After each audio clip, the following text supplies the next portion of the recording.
Guilherme Soibron, caso tenha me equivocado com o sobrenome, peço que me corrija. Ele possui bacharelado em piano pela Universidade Federal do Estado do Rio de Janeiro, em Rio, mestrado em música, piano pela Universidade Federal do Rio de Janeiro, UFRJ, e doutorado em musicologia pela Universidade Federal do Rio de Janeiro. Atualmente ele é professor associado da Universidade do Estado de Santa Catarina, TESC, onde orienta trabalhos de mestrado e coordena projetos de pesquisa. Tem vasta experiência como camerista e desenvolve pesquisa nas áreas de análise musical, estética e interpretação musical, abordando os seguintes temas: piano, análise musical, Schenker, Ernest Mahler. Então acho que vai ser uma apresentação muito rica, né, o Mahler aqui.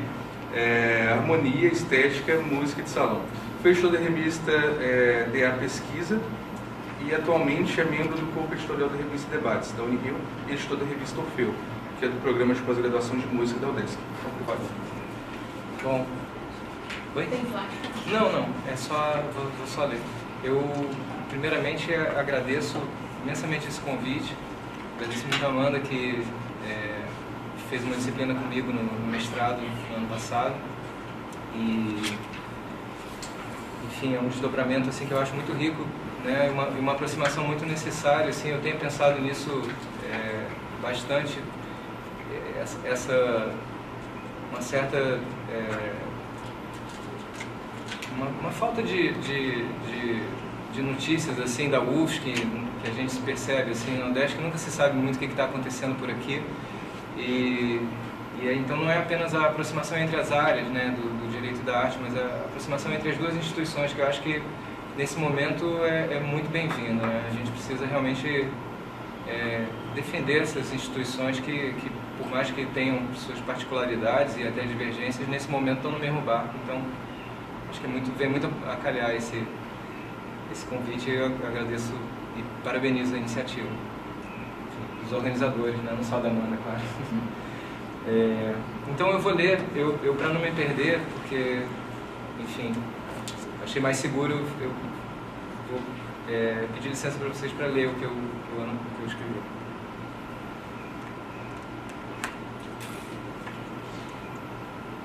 Vamos falar de direito e arte, direito à arte, direito é arte.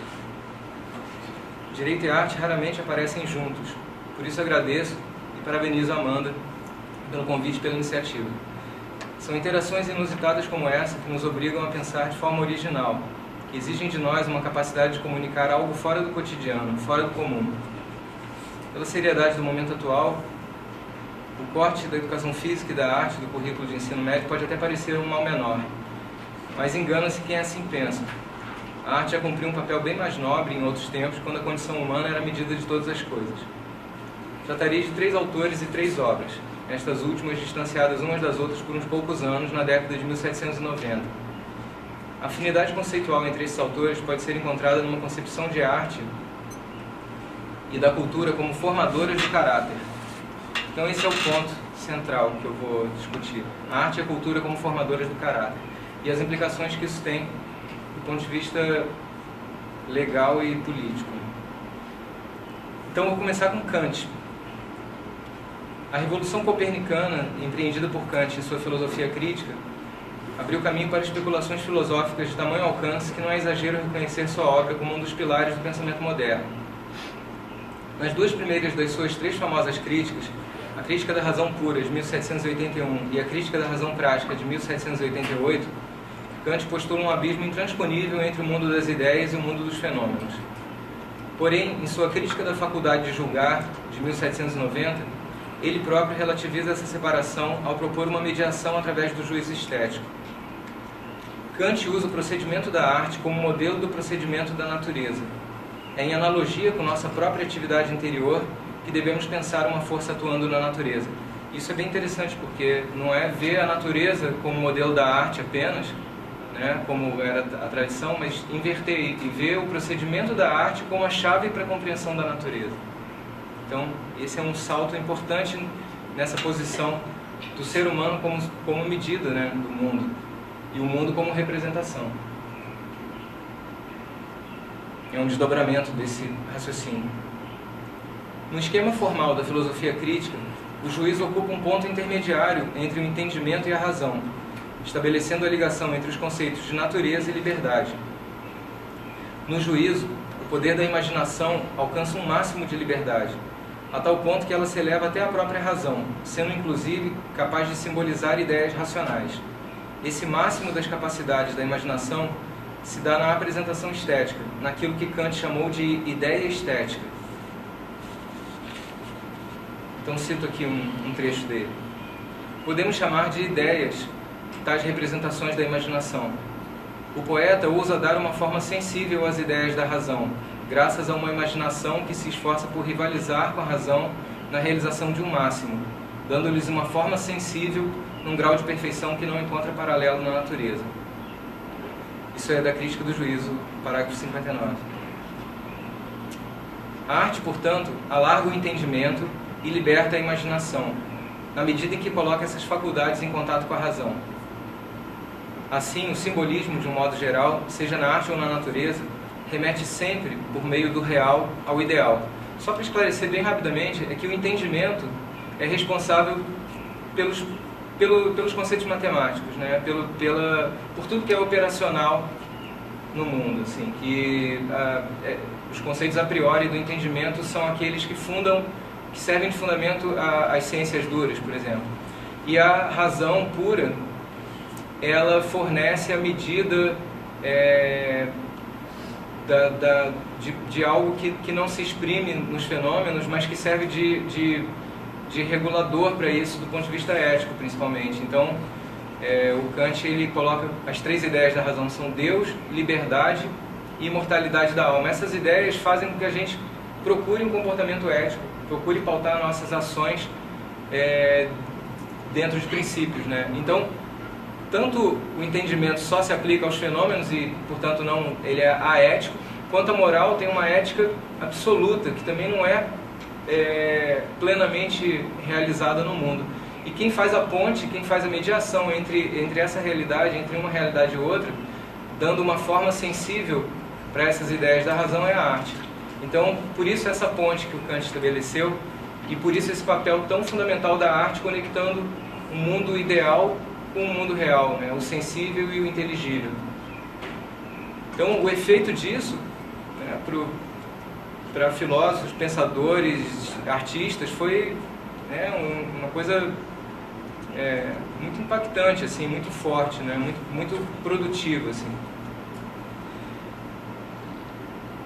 Então, o acordo entre a bela forma, e ele vai um pouco mais além ainda, o acordo entre a bela forma e o livre acordo das faculdades, que é o que acontece no livre jogo do entendimento com a imaginação no juízo estético. Enfim, não vale a pena entrar nesses detalhes, mas vocês não vão precisar dominar isso para poder entender o que eu vou falar depois, não. É só uma introdução que é um pouco árida, assim, mas ela vai fazer mais sentido mais à frente. Então, o livre acordo das faculdades no juízo estético autoriza uma analogia com o acordo da natureza e da liberdade no suprassensível. E aí o Kant ele chega à conclusão de que o belo é símbolo do bem moral. Isso é uma outra, também, conclusão muito, muito importante, né, do papel da arte, né? Então, o livre acordo das faculdades no belo e o senso comum estético, que permite a comunicação do juízo pela via da subjetividade, forneceram um solo fértil no qual germinaram as teorias a seguir, apresentadas em duas obras que conversam bem com o nosso momento atual. Schiller, em suas cartas estéticas, discute as bases para a construção de um estado estético. Schiller, o poeta, o Friedrich Schiller, contemporâneo de Goethe, amigo dele, mas que tem uma obra filosófica também, né? E Wilhelm von Humboldt, irmão do naturalista Alexander von Humboldt. O Wilhelm von Humboldt é um dos fundadores da semiótica. Ele fundou, não da semiótica em si, mas ele deu as bases assim, da linguística, né? E ele era também diplomata, enfim, foi uma pessoa bem ativa. E era considerado uma das maiores inteligências da Europa na sua geração. Então, em Os Limites da Ação do Estado, ele analisa o papel do Estado em sua relação com a sociedade civil. Além do impacto da filosofia crítica, um evento histórico de primeira grandeza desenrolava-se diante dos olhos e mentes dessa geração de homens ilustrados. A Revolução Francesa, que trouxe grandes contrastes entre os ideais e a realidade, entre as aspirações revolucionárias e o período do terror, e que abriu caminho para a ascensão de Napoleão Bonaparte. Portanto, autênticas revoluções no campo das ideias e da história são um pano de fundo para as obras que analisarei brevemente. Schiller e Humboldt abordarão aspectos relativos à formação do sujeito, do cidadão livre e moralmente preparado para viver em sociedade, bem como buscarão definir os contornos de um Estado que proporcione as condições de liberdade e segurança para que os cidadãos possam ali viver e se desenvolver plenamente. Então, começando por Schiller, com as suas cartas estéticas, ou também publicado com o título de A Educação Estética do Homem. Então, é na forma de cartas, de 27 cartas, dedicadas ao príncipe Friedrich Christian von Schleswig-Holstein-Sonderburg-Augustenburg, que era o mecenas do Schiller, que forneceu para ele uma pensão de 1.000 thalers anuais durante 3 anos. Então, para ter uma ideia do ponto de vista do Schiller, né, que é um pouquinho diferente do Kant, ele fala: para evitar mal-entendidos, lembro que a liberdade de que falo não é aquela encontrada necessariamente no homem enquanto inteligência. Liberdade é esta que não pode ser dada nem tomada. É a liberdade intelectual, né? A liberdade enquanto razão pura. Essa não é exatamente dessa que ele vai falar. Falo daquela que se funda em sua natureza mista, sensível e racional, material e espiritual. Ou seja, Schiller se refere não à liberdade em sentido abstrato, mas concreto, como perspectiva de vida. Conforme explica Márcio Suzuki, tradutor e comentador da edição brasileira das Cartas Estéticas, para Schiller, sempre que contempla um objeto belo, o homem está ao mesmo tempo projetando simbolicamente sua própria liberdade nesse objeto. No juízo estético, a razão empresta sua autonomia ao mundo sensível, e é por isso que se pode afirmar que o belo é liberdade no fenômeno. Então, as cartas agora em si. Eu fui pegando trechos e juntando assim para dar um quadro geral, mas também contextualizando um pouco, né? Então, com uma leve ironia, Schiller pergunta: não haveria uso melhor para a liberdade que me concedeis, né, falando para o príncipe, né, essa liberdade de ter o seu sustento garantido ali, do que chamar vossa atenção para o palco das belas artes? Não será extemporânea a busca de um código de leis para o mundo estético, quando o moral tem interesse tão mais próximo, quando o espírito de investigação filosófica é solicitado urgentemente pelas questões do tempo a ocupar-se da maior de todas as obras de arte, a construção de uma verdadeira liberdade política? Hoje, porém, a privação impera e curva em seu jugo tirânico a humanidade decaída. A utilidade é o grande ídolo do tempo, quer ser servida por todas as forças e cultuada por todos os talentos. Nessa balança grosseira, o mérito espiritual da arte nada pesa, e ela, roubada de todo estímulo, desaparece do ruidoso mercado do século. E as fronteiras da arte vão se estreitando à medida que a ciência amplia as suas.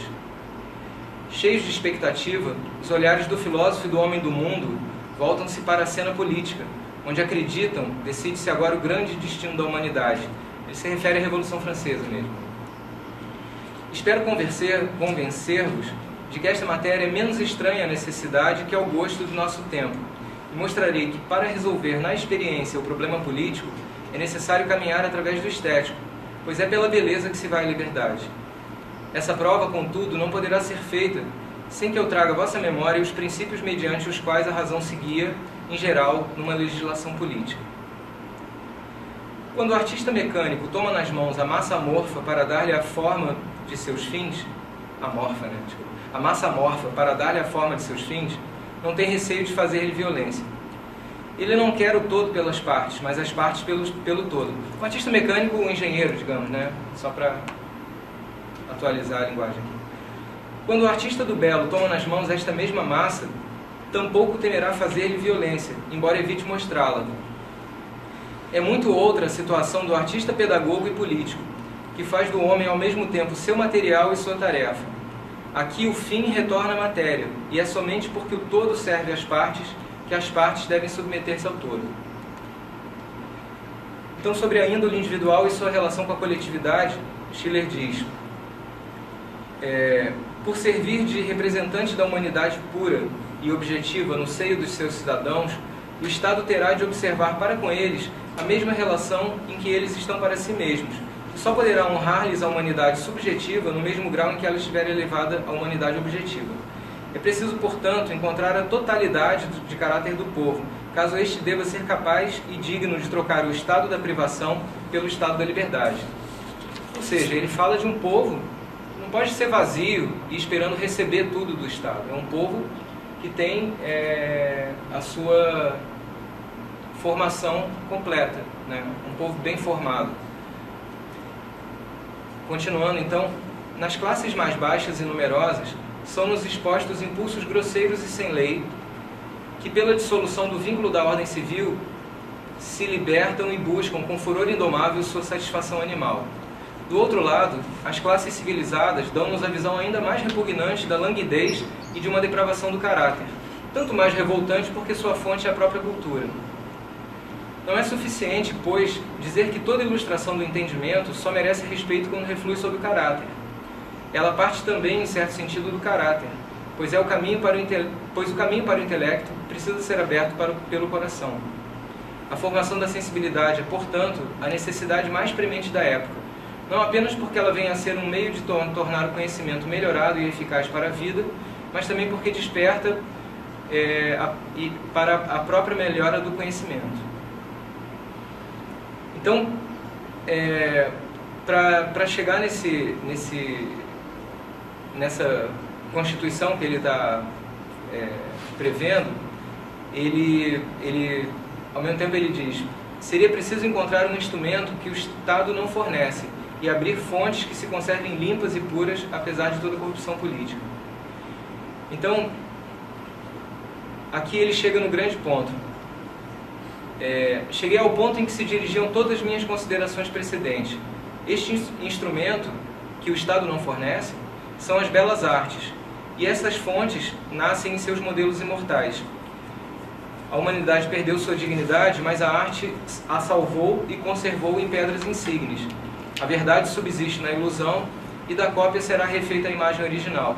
E ele se refere tanto à natureza quanto ao modelo dos gregos, que foi tomado pelos alemães nessa época como modelo de civilização, inclusive de uma civilização integrada à natureza, né? E que, assim, é óbvio que tem tons, né, matizes diferentes, mas os problemas que a gente vive em relação à sustentabilidade, a aquecimento global e a polarização política, né, são bem semelhantes àquele que a Europa passou naquele momento, embora fosse um microcosmo, né, comparado com uma realidade global.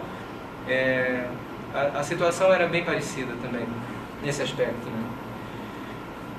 Então, nesse ponto, Schiller muda o tom e se torna mais enfático em relação ao papel do monarca, porque, afinal de contas, ele está escrevendo para o monarca, né? O monarca não está sustentando ele à toa, ele quer um conselheiro também. Então, o sábio governante, cuja obrigação é conduzir o Estado e os cidadãos a uma condição mais plena e harmoniosa. A passagem do estado passivo da sensibilidade para o ativo do pensamento e do querer dá-se, portanto, somente pelo estado intermediário de liberdade estética, a condição necessária sem a qual não chegaremos nem a um conhecimento nem a uma intenção moral. Numa palavra, não existe maneira de fazer racional o homem sensível sem torná-lo antes estético. O homem sensível é esse homem bruto, esse homem mais primitivo, dominado pelos sentidos, né? Nesse sentido que ele chama de homem sensível. Não é um homem sentimental, né, que chora com qualquer coisa. O homem sensível seria esse homem bruto, então, que tem que ser tornado estético para se tornar racional, para que a educação não fique apenas num plano intelectual, que os seus sentidos sejam educados, né? Podem se distinguir 3 momentos ou estágios de desenvolvimento que tanto o homem isolado quanto a espécie têm de percorrer necessariamente e numa determinada ordem, caso devam preencher todo o círculo de sua destinação. No estado físico, o homem apenas sofre o poder da natureza. Liberta-se desse no estado poético. E domina esse estado, então, e domina também, né, esse poder no estado moral. Ora, como a fruição da beleza na unidade estética se dá por uma unificação real da matéria com a forma, da passividade com a atividade, por isso mesmo se prova a unificabilidade das duas naturezas, a exequibilidade do infinito no finito, portanto, a possibilidade da humanidade mais sublime. Em meio ao reino terrível das forças e ao sagrado reino das leis, as forças seriam então as forças que atingem nossos sentidos, e o reino das leis seria o reino dos conceitos puros, intelectuais. O impulso estético ergue imperceptivelmente um terceiro reino, alegre, de jogo e aparência, em que desprende o homem de todas as amarras das circunstâncias, libertando-o de toda coerção moral ou física. Se no estado dinâmico dos direitos o homem encontra o homem e limita o seu agir com força, se no estado ético dos deveres enfrenta o homem com a majestade da lei e prende seu querer no círculo do belo convívio, no estado estético ele pode aparecer-lhe somente como forma e estar diante dele apenas como objeto do livre jogo. Dar liberdade através da liberdade é a lei fundamental desse reino. O estado dinâmico só pode tornar a sociedade possível à medida que doma a natureza por meio da natureza, isto é, da força. O estado ético pode apenas torná-la moralmente necessária, submetendo a vontade individual à vontade geral. Somente o estado estético pode torná-la real, a sociedade, que ele está falando, pois executa a vontade do todo mediante a natureza do indivíduo. E, concluindo, Schiller diz que no estado estético, mesmo o mais servil são cidadãos livres, que têm os mesmos direitos que o mais nobre. Ele não iguala a sociedade em termos de condições, de mérito, a questão não é essa. A questão é a liberdade. Esse direito é um direito inalienável de qualquer cidadão. Agora, vantagens materiais, esse tipo de diferença que acaba se afirmando também por outras questões, ele não nega, mas ele reconhece que o direito à liberdade seria então inalienável, mas essa liberdade tem que ser conquistada individualmente, ela também não pode ser imposta pelo Estado. E a conquista individual vem então de uma formação que, para chegar a ser uma formação ética, uma formação moral, tem que passar pelo estético, por conta daqueles pressupostos kantianos, inclusive aquele de que o belo é símbolo do bem moral. Então o contato com a beleza também é o contato com o bem. E o Humboldt, que eu vou passar ele agora, ele também, o Schiller ele não dá muita bola para o sublime, mas os românticos vão dar um valor extremo ao sublime, e o irmão do Humboldt, o Alexander von Humboldt, que era naturalista, ele como naturalista, ele buscava também uma linguagem que pudesse traduzir o sublime da natureza. Quer dizer, eles já estão um passo além em relação ao Schiller, porque eles estão percebendo um outro potencial que também foi apresentado pelo Kant na crítica do juízo, na distinção entre o belo e o sublime, E o sublime, ele forja o espírito romântico, assim, com mais força do que o belo. O belo está mais associado a um espírito clássico, assim, de equilíbrio, Então, vou seguir aqui para não me atrasar. O Humboldt agora, então, eu vou apresentar então alguns pressupostos sobre o papel da arte na formação do homem. Do próprio Humboldt eu vou citar. Então, ele diz que as belas artes comunicam imediatamente ideias, ou excitam sensações, e assim trazem harmonia à alma, enriquecem ou exaltam seus poderes. Mas os elementos sensual e espiritual estão conectados por um vínculo misterioso, percebido sensorialmente por nossas emoções, ainda que oculto aos nossos olhos. A essa natureza dupla do mundo visível e invisível, a esse anseio profundo pelo último, acoplado pelo sentimento de doce necessidade ao anterior, devemos todos os sistemas coerentes e lógicos da filosofia. Este é o solo, se não com exclusividade, então preponderantemente no qual o belo floresce, e até mesmo mais especialmente o sublime, que nos conduz tão próximos do divino. A necessidade de uma satisfação mais pura, desprovida de qualquer meta específica, não conceitual, confirma ao homem sua ascendência do invisível e seu parentesco com ele. Não fosse por esse sentimento pelo belo, o homem teria cessado de amar as coisas por si mesmas. Não fosse pelo sublime, ele teria perdido o senso da submissão, que despreza a recompensa e ignora o medo indigno. O estudo do belo assegura o gosto, aquele do sublime proporciona grandeza equilibrada. Então é muito nobre, né, essa moral do Humboldt. Assim, ela é uma moral educada pelo estético, mas ela não se satisfaz apenas com a questão do belo. O belo é só um passo para se alcançar essa grandeza equilibrada do sublime. Os limites da ação do Estado é uma reflexão sobre o papel do Estado em relação à sociedade civil, escrito em 1792 pelo jovem aristocrata prussiano Wilhelm von Humboldt, aos 24 anos. Humboldt foi, além de teórico, diplomata, ministro e fundador da Universidade de Berlim. Ciente do radicalismo de seu ensaio e temendo problemas com a censura, jamais o publicou em vida. Segundo Humboldt, ele era bem prático, né? O Schiller era mais idealista. Segundo Humboldt, o Estado deveria imiscuir-se o mínimo possível na vida dos cidadãos, servindo a sociedade e não sujeitando-a a seus interesses. Seu propósito seria o de meramente garantir as condições para o desenvolvimento mais pleno, mais rico e mais harmônico das potencialidades do indivíduo, da comunidade ou da raça humana. Esse desenvolvimento, concebido no espírito da Bildung goetheana, Bildung é a formação, que vale tanto para a formação de qualquer forma, quanto a formação do sujeito, a formação do caráter, enfim, é a forma formante, é a forma em processo, né? Meu colega alemão aqui pode explicar depois mais detalhadamente. Enfim. Então, esse espírito da Bildung goetheana, né, esse desenvolvimento concebido nesse espírito dependeria, segundo o autor, de uma variedade de situações, que ele não explica muito bem, em termos assim, ele não se atém muito a esse ponto, mas a explicação dele, geral, deixa bem claro o que é. Essas situações, então, são estímulos e relações entre indivíduos, contrastando fortemente com a imagem de um Estado forte e regulador, provedor de bens, trabalho, segurança, mas também punitivo e restritivo. Então, Humboldt diz: a Constituição estatal deveria estar subordinada à nação, ou seja, o Estado à sociedade civil, pois o desenvolvimento dessa última é a verdadeira finalidade das relações humanas, enquanto aquele, o Estado, nada mais é que um meio para a realização dos indivíduos. Ou ainda, a política deveria ser um mero instrumento de realização da sociedade, e não algo que a esta se sobreponha. Ao questionar-se sobre as áreas em que o Estado deveria atuar, admitindo como finalidade última a garantia da liberdade dos cidadãos, Humboldt conclui que a interferência do Estado deveria limitar-se à segurança, sendo todas as demais instituições estatais nocivas para o desenvolvimento do homem como ser social.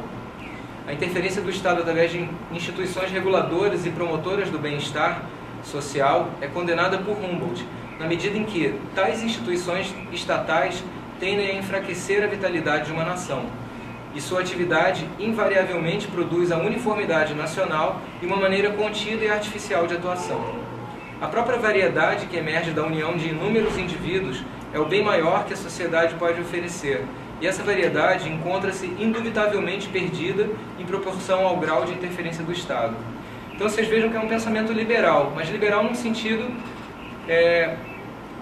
mais original do termo, não liberal num sentido como está sendo usado assim, hoje em dia, no sentido de um liberalismo globalizante, que é diferente do pensamento liberal dessa época. Liberal no sentido de que o Estado ele deve regular as contendas, mas a sociedade vai ficar uniformizada se ele interferir demais nela, né?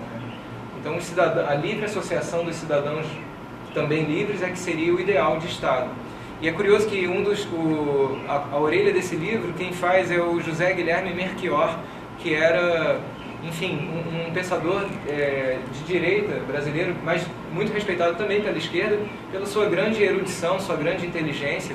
Então, de certa maneira, é um pouco apartidária essa posição estética, o que também é uma vantagem, né, para a gente poder ter uma certa sobriedade em relação aos excessos que sempre acabam acontecendo, tanto numa posição quanto em outra, né? Então, Humboldt, nesse ponto, ele tinha esse senso prático, né? Ele era um homem de Estado, ele também não podia fazer qualquer coisa, né? Ele era uma figura pública, né? Humboldt idealiza uma sociedade que, diante de problemas, necessidades, infortúnios, desastres, se organiza e se mobiliza, e mobiliza suas forças individuais em uma ação conjunta, espontânea e legítima. A ingerência excessiva do Estado na vida dos cidadãos, ao contrário, torna os homens passivos, pouco criativos e moralmente frágeis. A infinita variedade de modos de existência individuais em tal Estado, quando ele é muito regulador, é substituída pela uniformidade e pela padronização dos hábitos, costumes e crenças.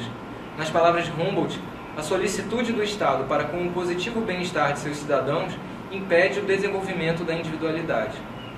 Numa sociedade em que imperasse o equilíbrio e a harmonia, com um povo desfrutando de uma liberdade desimpedida e absoluta da mais rica diversidade das relações individuais e externas, o Estado estaria praticamente ausente, cuidando apenas da segurança dos cidadãos e dessa forma garantindo-lhes a liberdade, cujos frutos seriam a riqueza e a diversidade. Nesse quadro, abre aspas, enquanto o cidadão obedecer às leis e mantiver a si mesmo e aos seus no conforto, sem fazer qualquer coisa calculada para prejudicar os interesses do Estado, este último não se preocupará com a maneira particular pela qual ele conduz a sua existência.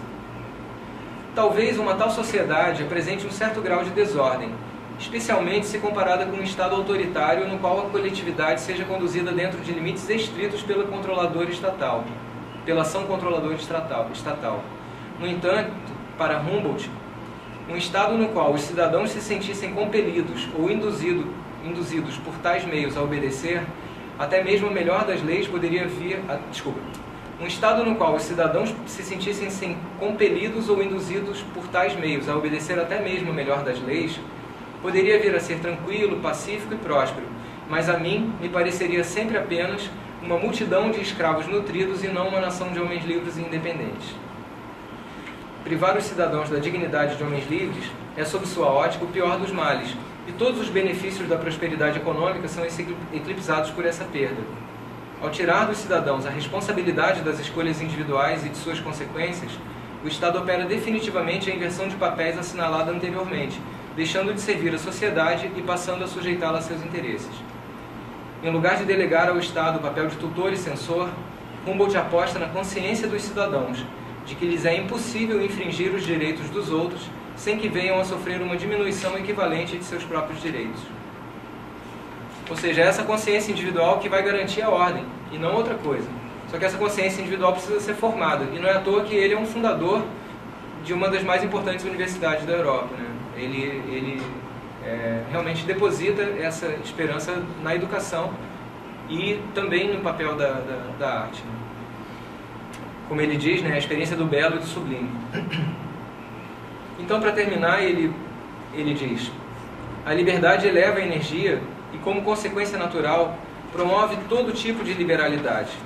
A coerção cerceia a energia. Parece até papo de hippie, né? E engendra todos os desejos egoístas e todos os artifícios mesquinhos da fraqueza. A liberdade pode conduzir a muitas transgressões, mas ela empresta até mesmo ao vício uma forma menos ignóbil.